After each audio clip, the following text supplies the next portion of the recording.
औज़ु बिल्लाहि मिनश्शैतानिर्रजीम बिस्मिल्लाहिर्रहमानिर्रहीम। First year mathematics Karachi board प्रिंजिंग साइंस के तमाम स्टूडेंट्स को खुश आमदीद। आज मैं आपके सामने आपकी जो फर्स्ट ईयर मैथ्स की न्यू बुक है उसकी ट्रिग्नोमेट्री के पोर्शन में चैप्टर 11 है, उसकी एक्सरसाइज नंबर 11.4 है। इसका क्वेश्चन नंबर 10 लेकर हाजिर हुआ हूँ।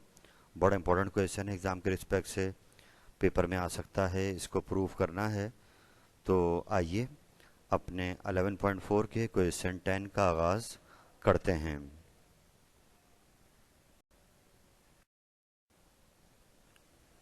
तो बेटा, जैसा कि आपको याद होगा कि हमने 11.4 के अंदर फार्मूलाज याद किए हैं, जिसमें कैपिटल आर का फार्मूला है जिसको हम कहते हैं सरकमस्क्राइब सर्कल का रेडियस। स्मॉल आर का फार्मूला है इंस्क्राइब रेडियस कहलाता है, इंस्क्राइब सर्कल का रेडियस। और R1 का फार्मूला है एस्क्राइब सर्कल का रेडियस, ई सर्कल भी कहा जाता है, ई रेडियस। तो यहाँ पर ये सवाल उन्हीं से रिलेटेड है, वो फार्मूलाज आपको याद होंगे। स्मॉल आर का फार्मूला, कैपिटल आर का फार्मूला और R1 का फार्मूला, उनको यूज़ करना है यहाँ पर। और एक ट्राइंगल के अंदर हमें तीनों साइड्स इक्वल दी गई हैं, यानी कि इक्विलेटरल ट्राइंगल की बात की जा रही है। ये 11.4 का क्वेश्चन नंबर 3 है। इसको प्रूव करना है कि अगर एक ट्राइंगल की तीनों साइड इक्वल हों तो आप ये रिजल्ट प्रूव कर दें कि उनके दरमियान अगर ये इस तरीके से रेशियो बनाई जाए तो आंसर आपका 3:2:1 आना चाहिए। तो अब इस सवाल के लिए हमें सबसे पहले स्मॉल आर, कैपिटल आर और R1 निकालने होंगे। और जैसे फॉर्मूला आपको याद है इन सब का आपको, कि इसके लिए हमें दरकार होगा डेल्टा यानी एरिया ऑफ ट्राइंगल, और उसके लिए हमें एस चाहिए। तो अपने सवाल का आगाज़ करते हैं। सबसे पहले तो यहाँ पर अपने गिवन को लिख दिया हमने कि तीनों साइड इक्वल हैं। उसके बाद एस, आपको याद होगा 11.4 के अंदर जो एरिया का फार्मूला था उससे बार बार एस आ रहा था। तो एस का फार्मूला है, ये पेरीमीटर की एवरेज कहलाता है। ट्राइंगल तीनों साइड्स को प्लस करें, 2 से डिवाइड कर दें, तो ये एस हम पहले निकालेंगे। और अब क्योंकि तीनों साइड इक्वल हैं तो अब तीनों जगह पे जाके हम किसी एक को रिप्लेस कर देंगे। तो हमने तीनों जगह ए रख दिया है। आप यहाँ पर एक्स भी सपोज कर सकते हैं और तीनों को एक्स से रिप्लेस कर सकते हैं। तो अब यहाँ पर हमने तीनों जगह पे ए रख दिया, तो ए प्लस ए प्लस ए, तो ये हो गया 3a/2। तो एस की वैल्यू आ गई 3a/2। अगला मरला क्या होगा, एरिया यानी डेल्टा की वैल्यू बनानी है। और ये फॉर्मूला आपको याद है 11.4 के अंदर under root S S minus A S minus B S minus C. क्योंकि हमें यहाँ पर ये बाद में रेडियस तैयार करने हैं तो इसमें हमें डेल्टा चाहिए।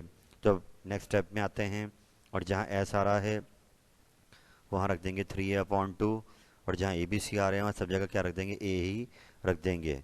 तो एस और ए बी सी को ए से रिप्लेस कर दिया, सब जगह एस पुट कर दी। आगे सॉल्व करते हैं इसको। तो अब यहाँ पर 3a/2 फर्स्ट टर्म एस ही आ गया, यहाँ पर एलसीएम लेंगे। 3a/2 माइनस 2 था, 3a/2 माइनस ए था, तो 2 एलसीएम आ गया, 2 × 2a हो गया। सब में ऐसे हो जाएगा, 2 जाके मल्टीप्लाई हो जाएगा। अब 3a में से 2a माइनस हुआ तो ए सब में बच गया है।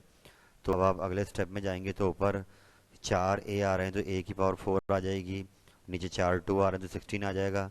इसका रूट जब लेते हैं तो 3 रूट के अंदर ही रहेगा।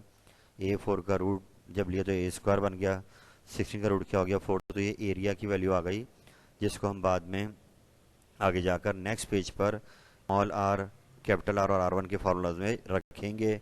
आई होप यहाँ तो बात समझ में आ गई होगी। अब चलते हैं अगले पेज पर, ये रेडियस तैयार करते हैं क्योंकि आखिर में हमें इनकी रेशियो बनानी है। तो let's move on towards the next page.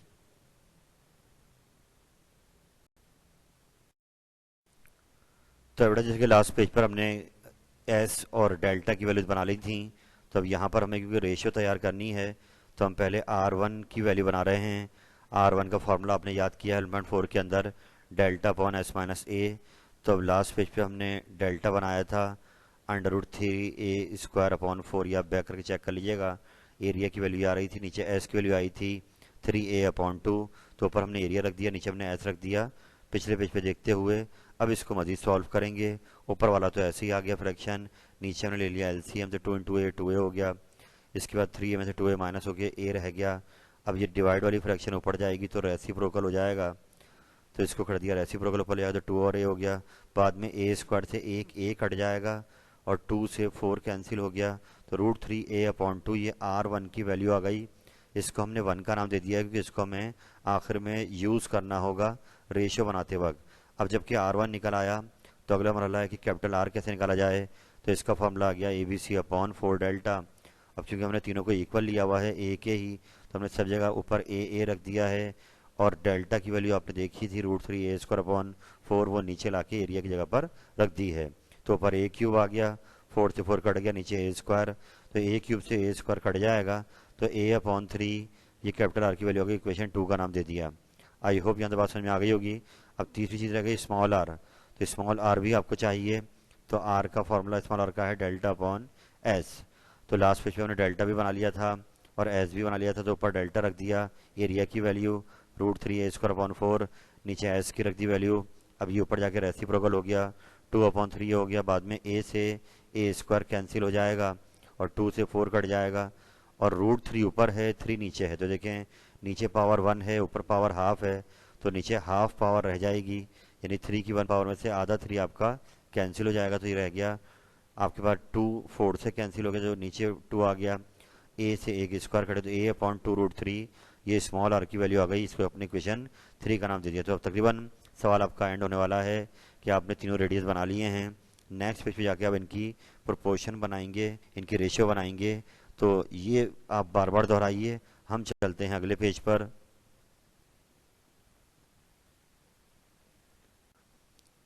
तो बड़ा क्वेश्चन आपका एंड हो रहा है यहाँ पर। मैंने इस पेज पर, क्योंकि हमें ज़रूरत है तीनों इक्वेशंस की, तो वो इक्वेशंस जो हमने लास्ट बनाई थी उनको यहाँ भी लिख दिया है, जिसमें R1 कैपिटल आर और स्मॉल आर की वैल्यूज बनाई थी हमने, वो मैंने यहाँ लिख दी हैं, आपने नहीं लिखनी। आप बस खाली क्या करेंगे, क्योंकि हमें सवाल में इनकी रेशियो बनानी है, तो मैं इन तीनों को कंबाइन करने जा रहा हूँ। लेकिन लेफ्ट साइड को एक साथ रेशियो बनाएंगे, R1 कैपिटल आर और स्मॉल आर, और राइट साइड पे √3/2 ये वैल्यू है R1 की, फिर रेशियो का साइन, फिर कैपिटल आर की वैल्यू a/√3 आई, फिर स्मॉल आर की वैल्यू आई a/2√3। तो हमने तीनों को जो कंबाइन करके लेफ्ट को लेफ्ट के साथ रेशियो बना दी है और राइट को राइट के साथ। अब इसका जवाब हमें राइट साइड पे अगर सवाल आप पढ़ें तो लेकर आना था 3:2:1। तो उसके लिए एक काम करेंगे कि अगर एक रेशियो या प्रोपोर्शन बनी हुई है तो वो इक्विवेलेंट होती है, अगर आप ऊपर भी डिवाइड करा दें और नीचे भी, यानी न्यूमरेटर को भी मल्टीप्लाई कराएं और डिनोमिनेटर को मल्टीप्लाई कराएं, तो उससे उसकी प्रोपोर्शन की वैल्यू पर कोई फ़र्क नहीं पड़ता। तो हम यहाँ राइट साइड पे 3:2:1 बनाने के लिए हमें ये a नहीं चाहिए, तो हमें एक ऐसा नंबर सोचना होगा जिससे राइट साइड को मल्टीप्लाई कराया जाए, ताकि तीनों टर्म मल्टीप्लाई हों, ताकि ये 3:2:1 बन जाए। तो वो नंबर आप नीचे देख सकते हैं कि राइट हैंड साइड को हम 2√3/a, ये तीनों साइड्स जो वैल्यू लिखी हुई हैं इनको इस नंबर से मल्टीप्लाई किया जाएगा, तो इस प्रोपोर्शन पे कोई फ़र्क नहीं पड़ेगा। जैसे 15/20 लिखा हो या आप 5 से डिवाइड कर दें, 3/4 लिखा हो, दोनों के आंसर एक ही आने हैं। तो हम राइट साइड की हर टर्म को इस नंबर से मल्टीप्लाई कराएंगे, तो फ़ायदा क्या होगा कि आप देख सकते हैं कि जब 2√3/a हर टर्म से मल्टीप्लाई होगा राइट साइड पर, तो सिम्प्लीफाई करने पर a से a कट जाएगा, √3 ये पूरा 3 बन जाएगा, 2 से 2 कट जाएगा, तो इस जगह पे रह जाएगा 3। देखिए फर्स्ट टर्म में क्या रह गया 3, नेक्स्ट टर्म में आइए a से a कट गया, √3 से √3 कट गया, खाली क्या रह गया 2, तो यहाँ रह गया 2।